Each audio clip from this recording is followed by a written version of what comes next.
Guðrún Ebba Ólafsdóttir, velkomin. Takk fyrir það.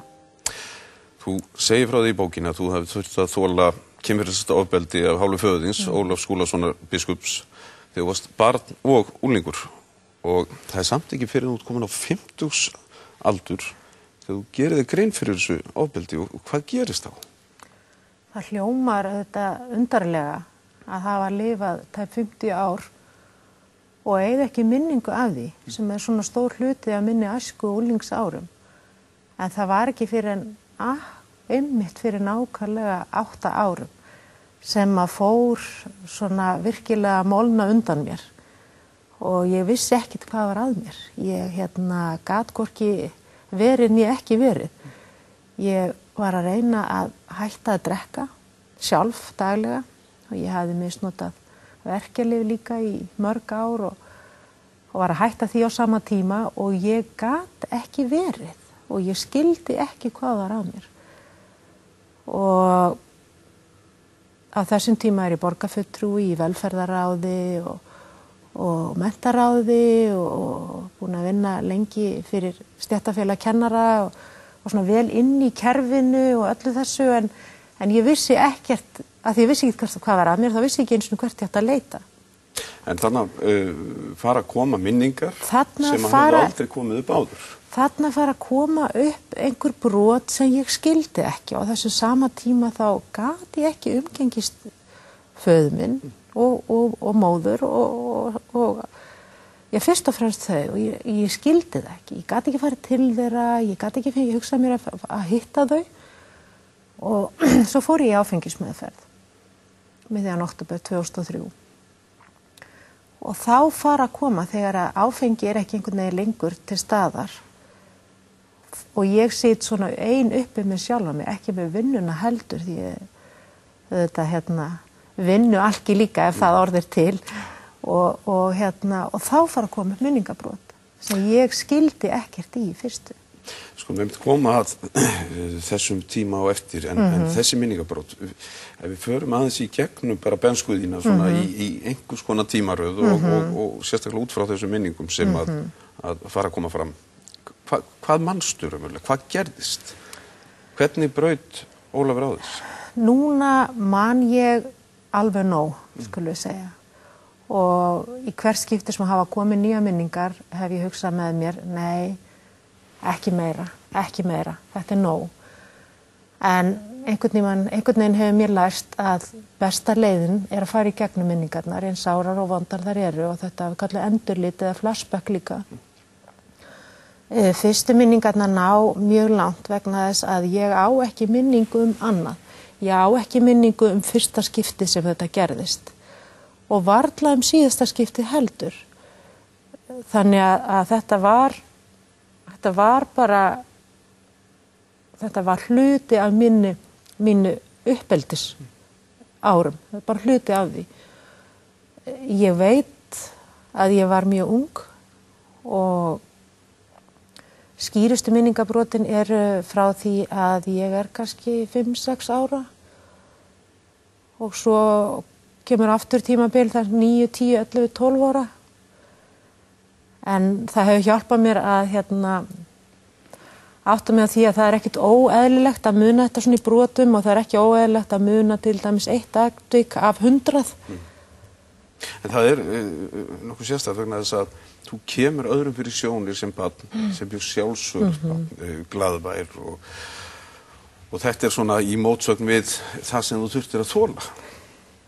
Þetta kannski, þó að mörguleyti sé mitt mál sérstakt, þá það samt ekki. Svona eru sifjaspell, svona eru kynferðisafbrot gegn börnum. Ég elst upp við það að vera að elskuða föður mínum sem segir það og hampar mér mjög mikið. Sagði ég væri gáfuð og mjög sérstök, þannig ég fæ það líka. Á sama tíma þessi maður sem að hampar mér mjög mikið og brýtur gegn mér, ekki nokkur maður hefur eins brotið gegn mér eins og faðir minn. Þannig ég elst upp við svo mikið misræmi. Pabbi minn prestur, hann dáður, hann virtur, hann líka þessi maður sem gerir við mig hlutir sem feður og enginn ætti að gera. við lítil börn. Þannig ég elst upp fyrir svo mikið misræmi. Þannig að líf mitt einmitt og ég hef svolítið þurft að sætta mig við það, að ég hef ekki skýringar á öllu. En þarna, eins og þú segir, þú ert pabbastelpa. Ég pabbastelpa. Og svo gáfaðasta. Og svo gáfaðasta. Yndislegasta og besta barn í heimi. Já. Og þetta bara eðlilegar föðulega tilfinningar og föðuleg orð. Á sama tíma brýtur hann mjög harkalega gegn þér og síðan hótar hann þér. Hann segir að það kom eitthvað hræðilegt fyrir þig ef þú segir frá. Hvað var þetta hræðilega sem átt að koma fyrir? Ég upplifði það ekki sem hótun, af því hann talaði yfirleitt ekki þannig tóni við mig, en hann sagði við mig, ef að þetta kemst upp, og hann notaði orð eins og það sem við erum að gera nöðu, það var hann að beita mig ofbeldi, þá nánast úti þig. Hann sagði, þá verður ein, þú verður ekki hluta af fjölskyldunni, þú færð enga peninga, þú færð enga atvinnu og þó það hljómi hrókafullt að þá sagði hann, þú verður afgreiðslustúlka í mjólkurbúð.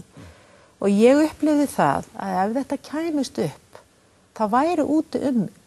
Og ég stæði einhvern veginn væri ein út á berangri og enginn væri í kringum mig, enginn sæi mig og ég þess valdaldi auðvitað að eitthvað hræðilegt kæmi fyrir pappa líka. Þannig að þú lagðir allt í traust á þennan mann? Ég lagði allt með traust á þennan mann og ég, frá því ég mjög lítil, tek mikla ábyrgð á mig við að passa upp á að þetta kom ekki upp. Því pappi var svona óútreiknarlegur maður. Hann sagði hluti sem ég hefði kannski sagt frá í trúnaði og maður svona alltaf á varbergi. Hann gat sagt eitthvað við vinkonu mínar sem að ég var skammaðist mig fyrir þannig að ég var alltaf á varbergi hvort að hann myndi segja eitthvað það sem hann gerði við mig eins fáránlegt það hljómar. Þannig að hefði hann aldrei gert. Þú óttaðist meira hann segði frá því? Ég óttaðist meira hann segði frá heldur en ég.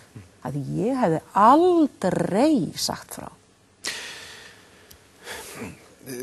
Pabbi þinn hafði einkaklósett á heimilinu og þaðan frá því að 9 ára gömul. Frá því 9 ára gömul og þú átt ömurlegar minningar. Já, verstu minningarnar þaðan. Þar brýtur hann á þér. En samt þú ert einhver leyti upplifið þig sem einhvern hvað að segja geranda í þessu einfaldlega vegna þess að hann segi þér að koma úr herbergjunni þínu og þú átt að fara til hans inn á þetta klósett. Hvað gerist þér í þessu ferli?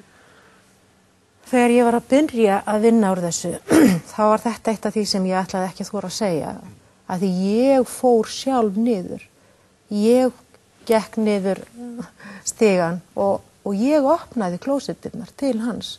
Og mér fannst einhvern veginn ef ég segði, þarna ég fullorðin kona að segja frá þessu, ef ég segði frá þessu, þá væri ég að viðurkenna minn þátt í þessu líka. En það svo langt í frá. Pabbi hafði ótakmarkað vald yfir mér. Hann þurfti ekki nema að gefa mér til kynna, þurfti ekki nema að liggur við að opna dyrnar og nikka til mín. Og þá vissi ég að þegar hann væri farið niður, þá biði ég smá stund og kæmi svo niður til hans. En hann að gera þig í rauninni ábyrga? Hann að gera mig samseka, sem samt auðvitað galið. Það galið, að því lítil 9-10 ára stúlka. Hún hefur ekkert þetta að segja vegna þess að þetta eitthvað sem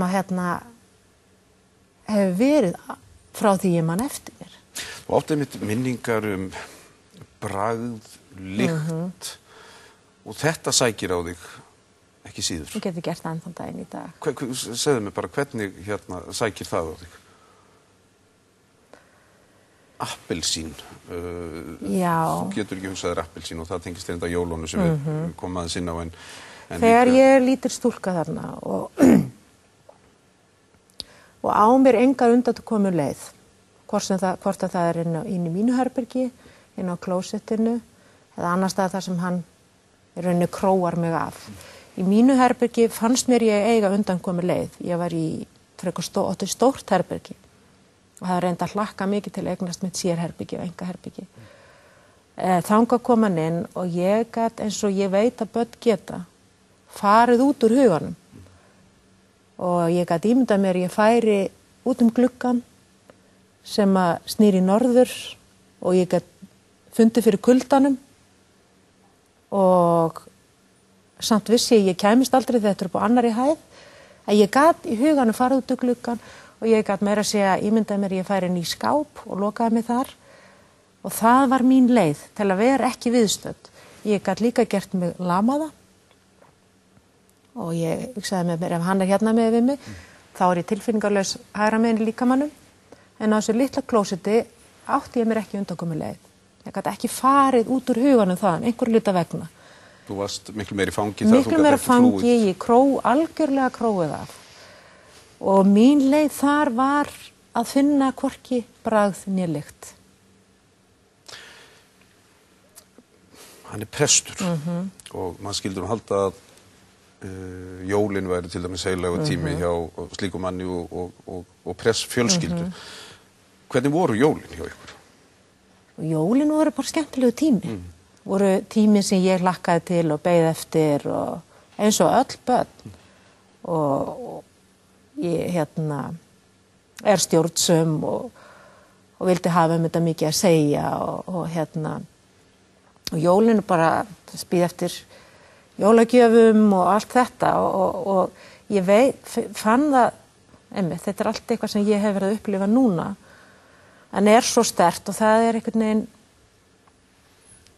það var ekkert svona meðvitað ég hugsaði það gerist ekkert jólin og það eins og með svona ofbeldi eins og sifjaspell eða kynferðisofbeldi gegn börnum að maður hugsar alltaf þetta gerist ekki eftir það bara leið til að lifa af og í undirmeðvitinu hef ég örugglega hugsað hann gerir þetta ekki jólin og þess vegna var áfallið einhvern veginn ennþá meira og mér fannst ótrúlega gaman að lesa ég byrjaði að lesa heim hjá afa og ömmu aðfangadagskvöld og bara lifði mig og ég veit að ég hugsaði stundum að ég bara les þá ég bara inn í bókinni þá kemst hann ekki að mér og þess vegna var áfallið einhvern veginn ennþá meira ég man eftir þessari ömurlegu tilfinningu að ég slepp ekki einu sinni jólin og jólin var að þannig að geymslan var þetta full af ávöxtum og sælgæti og appelsínum allt og sínalkó og pabbi gerði það stundum eftir að ég hafði verið hjá honum á klósettinu að hann sagði þú bíður þangað til ég kem aftur ég fer aðeins niður þar sem skrifstofan var og geymslurnar og þarna er þetta ofbeldisatvik búið hann ekki inn á klósettinu og það hefði verið minnsta mál fyrir mig og auðvelt fyrir mig að segja að það fullorðin kona í dag akkur bara opnaði ég ekki dyrnar og fór upp í rúm og ég óskaði þess heitast af öllu að fara upp í rúm og sofa en ég beið að því að það er þessi lömunartilfinning að ég gat ekki hreyft mig fyrir að pabbi var búinn að gefa mér leyfi til þess og ein ógeðfelldasta minningi sem ég á kannski ekki akkurat ofbeldi sjálft heldur þess að ég sit á klósettinu og hann á setinu og bíð eftir honum og svo kom hann upp og hann mjög lengi eftir hann hafi brotið á mér þá sit ég og bíð þangað til að hann segir að ég megi fara upp í herbergið mitt aftur og svo kom hann eitt skipti jól og rétti mér appelsínflösku og hæfileiki barns til að lifa af og hæfileiki fullorðinna líka til að lifa af að loka á sára minningar og þessu ætlaði ég aldrei að muna eftir. En ég tengdi alltaf appelsínflösku, ómeðvitað. Mér fannst appelsín ekki gott og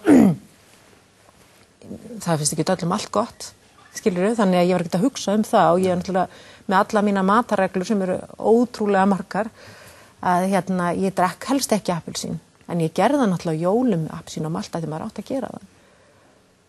En ég fekk einu sinni mjög skelfilegt endurlit í hjónabandi þar sem maðurinn mér rétti mér appelsínflösku og ég skildi ekki hvað var að mér. Og það var ekki fyrir seinna? Nei, það var ekki seinna fyrir en að ég áttaði mig á samhengi hlutana. En svona öflugt þetta og það líka